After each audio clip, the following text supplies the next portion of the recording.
Welcome back to the news at 10. We cross over to Abuja now. Here's Ibrahim Adra. Ibrahim. Many thanks indeed, Ijoma. Now, the federal government is to begin consultations at all levels on the review of the value-added tax, VAT, just as it is ready to begin deductions to recover bailout funds given to states. Now, these are some of the issues that came up during the briefing that followed the maiden meeting of the Federal Executive Council, presided over by President Muhammadu Buhari. In his remarks during the opening moments, the president gave reasons why he created new ministries and made adjustments to some.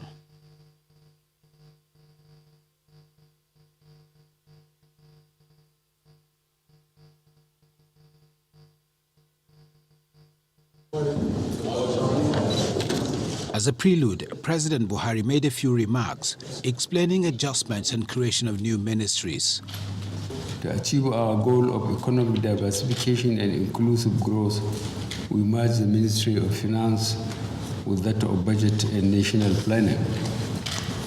We also created a Ministry for Humanitarian Affairs, Disaster Management, and Social Development to fully institutionalize our various interventions that support some of the poorest and most distressed citizens of our country. He also tasked the Secretary to the Government of the Federation on the responsibilities for the ministers. I have instructed the Secretary to the Government of the Federation to draft a schedule of ministerial responsibilities for my review and final approval. For the meeting proper, journalists were asked to leave. This is usual. The maiden cabinet meeting lasted for over 5 hours, after which ministers emerged to brief journalists. Revenue. Several contracts were approved while the council got briefing on the medium-term expenditure framework. There is a decision to review the value-added tax upwards and to recover bailout funds from governors.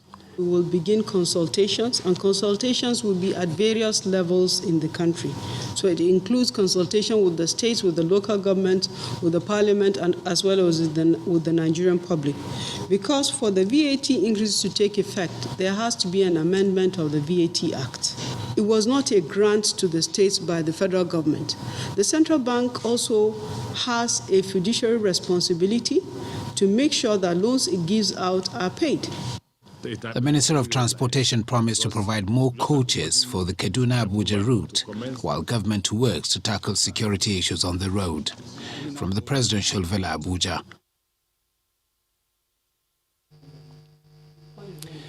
The Speaker of the House of Representatives, Femi Gbajabiamila, is issuing a warning to members of the executive who are in the habit of refusing to honor summons or invitations by the legislature. He gives the assurance that the 9th Assembly will put a stop to it and warns of serious consequences for anyone who fails to honor the invitation or summon of the National Assembly. Mr. Gbajabiamila explains that he would take up the issue with President Muhammadu Buhari to ensure a better working relationship between the two arms of government. He was speaking to a delegation from the Bureau of Public Service Reform, led by the Director General, Dasuki Arabi. The perennial problem that this 9th Assembly is going to confront and deal with seriously. And it's something I'm going to be discussing with the President as well. A situation where the National Assembly, and I call it a perennial problem, it's been happening over the years, where you summon members of the executive, as you are constitutionally empowered to do, for oversight, and they don't show up. They don't show up, right? It does not benefit anybody. It does not benefit the system. It does not benefit the public. But this 9th Assembly, in its reform agenda, is determined to use every constitutional provision available to it to make sure that those situations become a thing of the past.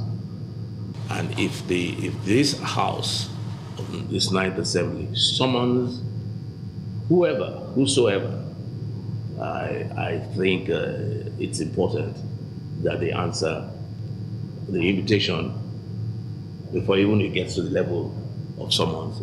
Otherwise, it will not be, the consequences will not be pleasant. Now to security matters. 9 suspects are now in police custody over the murder of a Lebanese national in Akpapa area of Lagos. The victim, Basan Kodari, was alleged to have been killed by his security guard upon his arrival from his 2-month vacation. The spokesman for the police in Lagos, Bala Elkana, says investigations are on to apprehend the prime suspect. Security guard, alongside other accomplices, murdered his employer. So we quickly sent our team to that scene from the homicide department. We got 9 suspects arrested. We are still trailing one. That is Adamu Mohammed, who is the security guard that actually masterminded that killing. Because the motive initially, what we have seen so far, is to steal. They were stealing from the man, removing things, and they never thought that he would return that yesterday. So he just returned suddenly and met them stealing things out of his house, and they decide to murder him. So Musa is on the run, but our team are getting close at him. But his other accomplices, we have them in custody, 9 of them, and they have made useful statements. Well, Ejima, that's all from this end. It's back to you in our Lagos studio. All right, thanks a lot, Ibrahim.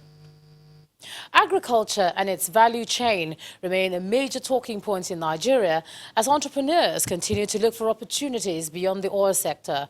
To this end, Impulse and OCP, a key player in the fertilizer industry in Africa, has developed a capacity development program for startups in agrotechnology and fields that are related to the value chain of the OCP group and the research agenda of Mohammed VI Polytechnic University in Morocco. The program, which was launched during an information session in Lagos, is part of efforts to help smallholder farmers in Nigeria unlock potentials in agriculture. In this, no doubt, The information session is an opportunity for the organizers to source innovative startups in agro, bio and mining technologies, as well as material science. World's country manager. The event sets sail with discussions on opportunities and challenges in agribusiness and how government policies affect startups. You'll need a lot of character to leverage on the seed capital that you've got, because it won't be a lot of seed capital. So have you got that character? Are you tough enough to see it through? As much as you study value chains in different crops, study government policies, and it will help you succeed. OCP, in collaboration with Impulse, is introducing an accelerator program for startups to enable them enhance yield and revenue. Impulse will be scouting talented and innovative entrepreneurs in agrotechnology and related fields. 10 startups will be selected to participate in an intensive 12-week program in Morocco. We will do the selection process. For those that get to scale the process, they get access to our mentorship, trainings, exposure to how business is done in other climes. They get, actually at the end of it, we'll be able to get a cash grant for their businesses of as much as $250,000, which is available to a bunch of enterprises that would have gotten to that level. We will be accelerating the growth of those startups. Those startups will be able to help farmers increase their productivity and improve their socio-economic conditions, and we think that this will have an effect on the economies of Nigeria and the rest of the African continent. Prospective participants are already looking forward to it. It really makes a big difference. In fact, it cannot be quantified because it solves a lot of serious problems that the farmers face. The Impulse Startup Accelerator Program is designed by the Mohammed VI University, Morocco, as part of the university's innovation and entrepreneurship efforts. It reinforces OCP Africa's strong engagement for African agriculture development. And for a bit more business news, here's Kayode Ukikiolu.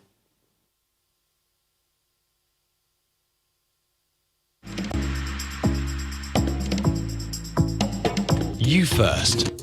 First Bank.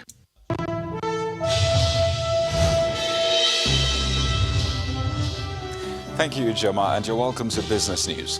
The Securities and Exchange Commission has commenced a two-day joint conference with the University of Lagos to broaden capital market studies in the tertiary institution.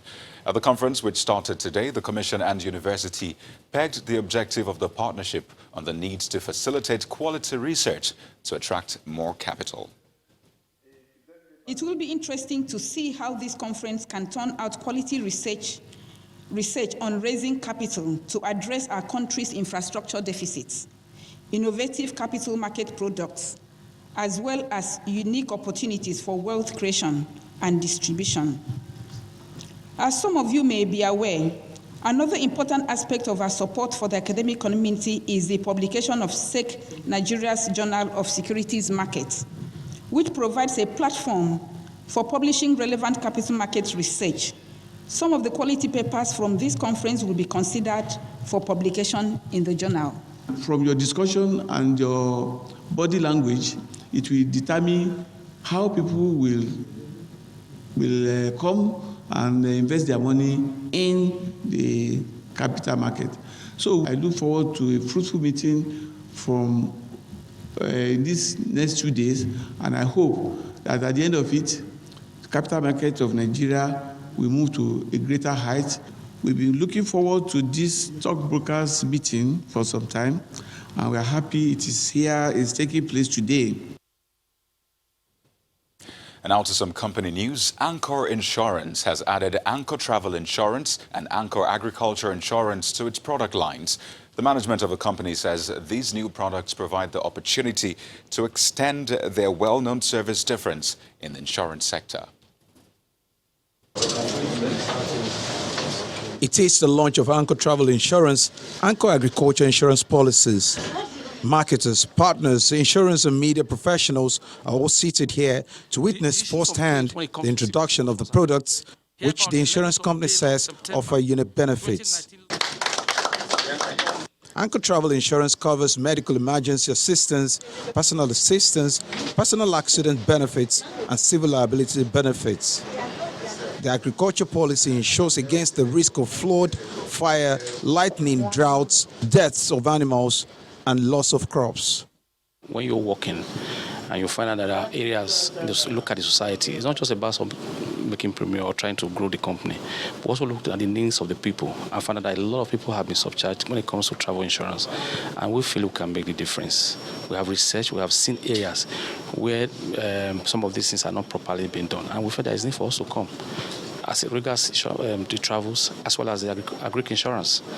We decided to approach NICOM for approval, and we were given, after looking at what we would like to do now, they also saw in us that we're going to bring that difference, and it was approved for us, and that's why we are launching the product today. The company is assuring its existing and potential customers of seamless claims process and excellent service delivery as they invest in the policies. One of the major reasons is for strategic penetration into the customer segment of the market, so that we can leverage on the potentials and opportunity that exists in that space. We believe that it's going to provide an end-to-end solution, travel insurance and agri solution to that segment of the market. Normally, Anchor is a partner, and I'm a broker, the underwriter. I'm very grateful, I'm happy for them for the launch of this wonderful product. Our attraction to Anchor is very straightforward. Number one, their claim payment very fast. The IT so robust, and the people also they are very flexible. With more than 5,000 agents and 19 branch office networks located at different cities across the country, the management of Anchor Insurance says it is well positioned to deliver quality service to its customers. Well, let's bring you news from the Nigeria Stock Exchange, where renewed investors' interest in the shares of Nestle and Seplat pulled the domestic market back to winning ways as it records its largest single-day gain since August the 23rd. Layo Adekoke tells us more.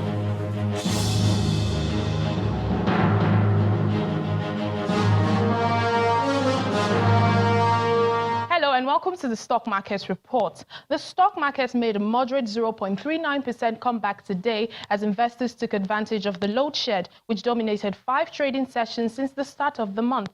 The rebound, which follows renewed bargain hunting on some high-value and mid-cap equities, is largely attributed to the 3.70% gain from Nestle Nigeria, which had almost fallen below its 1,000 mark in the previous session. Although the shares of NSE's 2 most capitalized stocks, Dangote Cement and MTN Nigeria, were unchanged today, key components of the banking, industrial goods, as well as the oil and gas sector contributed to the 51 billion naira recovery in the total equities value. Meanwhile, May and Baker emerged best among 19 gainers, up by 10%. Livestock feeds and Champs shared the top spot ahead of 11 other losers, down 7.69% each, while Courtville is the highest contributor to over 211 million shares traded today. That's it on the stock market report. I'm Layo Adegoke.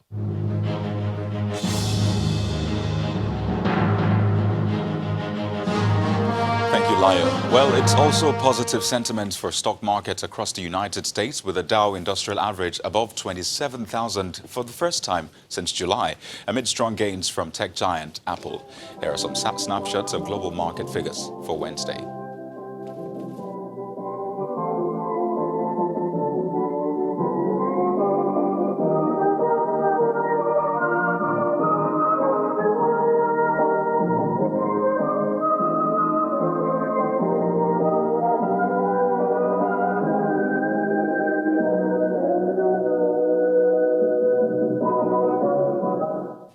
Well, thank you for watching Business News Tonight. I am Kayode Okikelu. The news at 10 continues with Ijeoma.